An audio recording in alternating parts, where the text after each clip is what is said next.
Esta é Luca. Seu nome em inglês significa último ancestral comum universal. É uma bactéria e ninguém sabe como ela realmente era, mas a genética nos ajudou a encontrá-la, pelo menos. Todos os seres vivos têm seu próprio código genético. Imagine como um livro. É escrito usando um alfabeto de apenas 4 letras, A, T, C e G. Elas formam 64 palavras, cada uma contendo 3 letras. E a sequência dessas palavras é o código genético. Você, eu, um cacto na sua janela, uma aranha na parede, aquele cachorro lá fora. Sim, somos todos parentes, porque nossos genes são escritos na mesma linguagem. Por exemplo, o texto nos livros de códigos de humanos e chimpanzés difere em apenas 1%. Luca viveu 4,5 bilhões de anos antes de você assistir a esse vídeo. Essa bactéria é uma semente, e a árvore da vida na Terra cresceu a partir dela. Não foi a primeira, mas tudo começou por ela. O planeta está mudando. No começo, havia apenas oceanos, então a terra seca apareceu. Montanhas se formaram e foram destruídas. As secas foram seguidas por eras glaciais. A vida mudava junto com o planeta. No início, surgiram organismos unicelulares, mas bilhões de anos depois, a vida ficou muito mais complexa, realmente mais complexa. 600 milhões de anos atrás, a face da Terra se assemelhava a algum blockbuster de ficção científica. A vida existia apenas no oceano e na forma de animais misteriosos que variavam em tamanho, de uma caixa de fósforos a um tubarão moderno. Pareciam com folhas de árvores, cobertores vivos, fitas de pano ou sacos cheios de geleia. A explosão cambriana ocorreu há 540 milhões de anos. As espécies ficaram muito mais variadas. Muitas delas agora têm cabeça e cauda, o que as ajudou a mudar de direção na água. Os ancestrais de peixes modernos, anfíbios, lagostins, insetos e aranhas surgiram. Essas criaturas ainda se assemelhavam a monstros de filmes de terror. Toda a vida estava concentrada na água, mas não por muito tempo. Há 500 milhões de anos, plantas terrestres surgiram. Os anfíbios as seguiram para a Terra. Os cientistas acreditam que o primeiro foi o Parioscórpio venator, o ancestral de todos os escorpiões modernos. Por mais estranho que pareça, sementes só apareceram há 350 milhões de anos.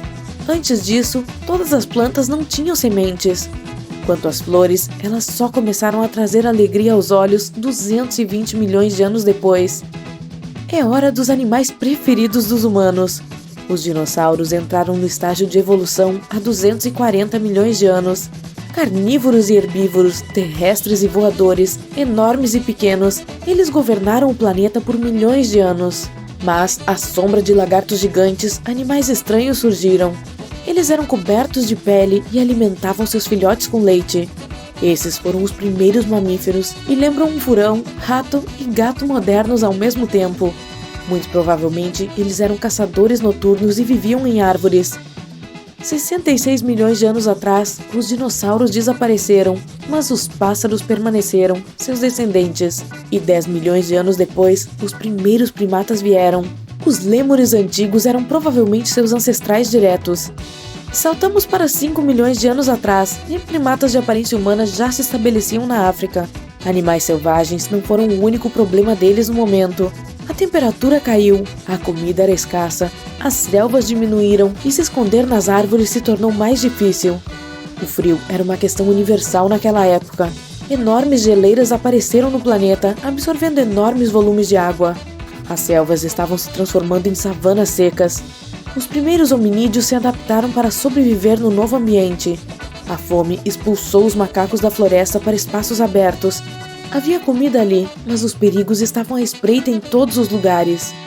Pouco a pouco, os primatas aprenderam a andar sobre as patas traseiras. Isso os ajudou a perceber o inimigo mais rapidamente e a transitar mais facilmente pela grama alta. Com as mãos livres, eles poderiam dar sinais aparentes ou atirar pedras. 1 milhão de anos vivendo na savana os tornaram hominídeos. Ainda não humanos, mas também não mais apenas animais. Os primatas que não deixaram a selva se tornaram ancestrais dos chimpanzés. É por isso que somos tão parecidos com eles. A evolução humana não é uma linha do tempo simples. Imagine um programa com dezenas de temporadas em paralelo, mas se sobrepondo. Cada temporada conta a história de um hominídeo específico. Cientistas concordaram em chamar esses animais de primatas, simplificando, humanos. Você, Eu, seus pais e amigos, Homo sapiens. E somos apenas uma das espécies desse tipo. Mas o problema é que episódios inteiros do programa foram perdidos e algumas das cenas cruciais foram cortadas do enredo.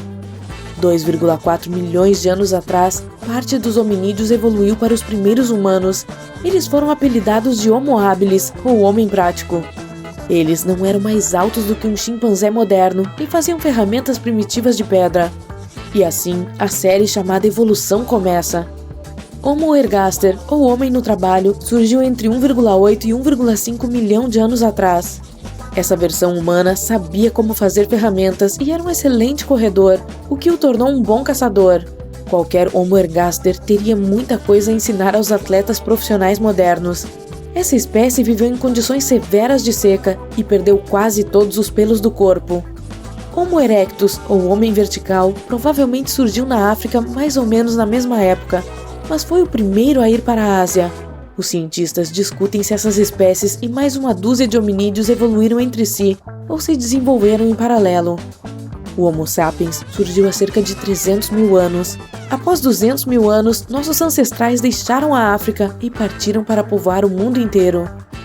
As mudanças climáticas se tornaram a luz verde para a migração.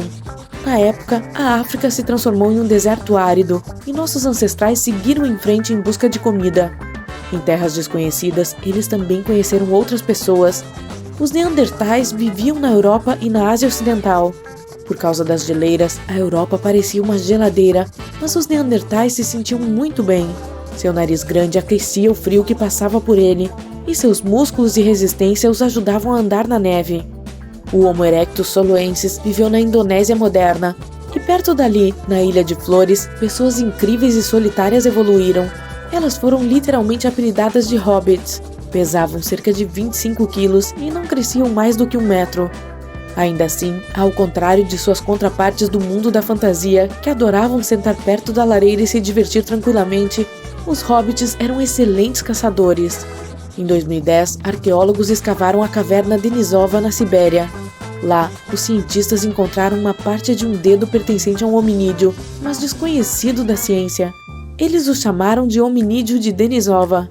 Nos milênios seguintes, no entanto, todos os Homo, exceto os sapiens, desapareceram. Não éramos os mais fortes e nem os mais rápidos, mas a comunicação ajudou muito. O Homo sapiens falava, planejava seu futuro e passava ideias um para o outro. O cérebro das primeiras pessoas não diferia dos nossos, mas suas habilidades cognitivas eram diferentes. Eles não eram tão bons em lembrar coisas novas, se comunicar uns com os outros, discutir fenômenos e objetos.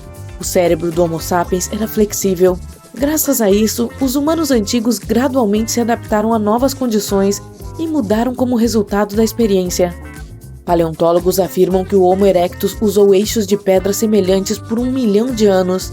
Os Homo sapiens, por sua vez, nunca ficaram parados no tempo e continuaram melhorando suas ferramentas. Eles inventaram o arco e a flecha, agulhas para costurar roupas, anzol para pescar, uma faca de pedra. Eles iluminavam suas cavernas não apenas com fogo, mas também com uma lâmpada a óleo primitiva. Eles continuaram a evoluir e ainda fazem isso atualmente. Nosso desenvolvimento como espécie é influenciado pelo meio ambiente, dieta e tecnologia moderna. Por exemplo, 40 mil anos atrás, a pessoa média tinha 1,83 m de altura. Estamos encolhendo há milênios, mas agora as pessoas estão ficando mais altas novamente. Pesquisadores acreditam que isso se deve à melhoria da nutrição e saúde. As pessoas mais altas vivem na Holanda hoje. Sua altura é semelhante à dos primeiros Homo sapiens. Nosso cérebro também está encolhendo. Ele era 10% maior nas pessoas do passado. Para os primeiros humanos, a sobrevivência era a questão mais proeminente. Hoje, as pessoas vivem principalmente em segurança, então é provavelmente por isso que nosso cérebro continua a diminuir de tamanho. Bem, eu sei que isso está acontecendo com o meu.